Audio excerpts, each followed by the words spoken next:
నిరీక్షణ prayer house మరియు centres సంఘముల తరపున నిన్న నేడు ఏకరీతిగా ఉన్న యేసుక్రీస్తు నామంలో మీ అందరికీ నా ప్రత్యేకమైన వందనములు. ఈరోజు దేవుని వాగ్దానం మలాకీ గ్రంథం 3వ అధ్యాయం 6వ వచనం. యెహోవానగు నేను మార్పు లేనివాడను కనుక మీరు లయము కాలేదు.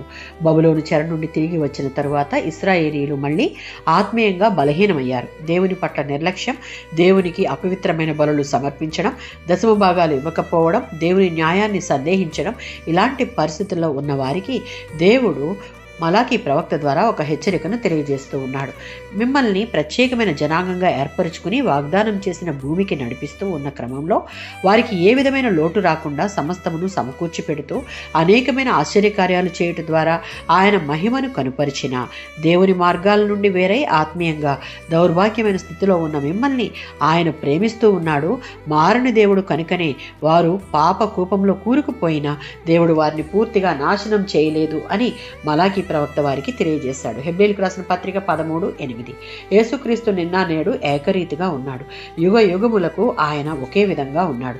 సంఖ్యాకాండం 23వ అధ్యాయం 19వ వచనం. మారని దేవుని యొక్క స్వభావం స్థిరమైనది. ఆయన ఇచ్చిన మాటను మార్చని దేవుడు. యాకోబు పత్రిక 1వ అధ్యాయం 17వ వచనం. దేవుని ప్రేమ మారదు.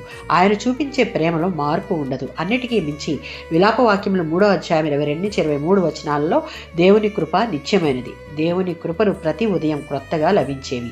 మలాకీ గ్రంథం 3వ అధ్యాయం 6వ వచనం ద్వారా పైన చెప్పిన దేవుని స్వభావాల ఆధారంగా మనము తెలుసుకోవలసింది ఏంటి అంటే, మనుషులు మారుతారు కానీ మనం నమ్ముకున్న దేవుడు ఎన్నటికీ మారడు. దేవుని వాగ్దానాలు నిత్యమైనవి, అనగా దేవుడిచ్చిన మాట ఎప్పటికీ తప్పడు.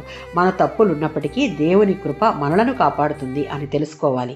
మారని దేవునిపై విశ్వాసం పెంచుకుని కృపగల దేవుని దగ్గరకు పశ్చాత్తాపంతో వస్తే ఆయనిచ్చే వాగ్దానం మన జీవితాలలో నెరవేరుతుంది. ఆమేన్.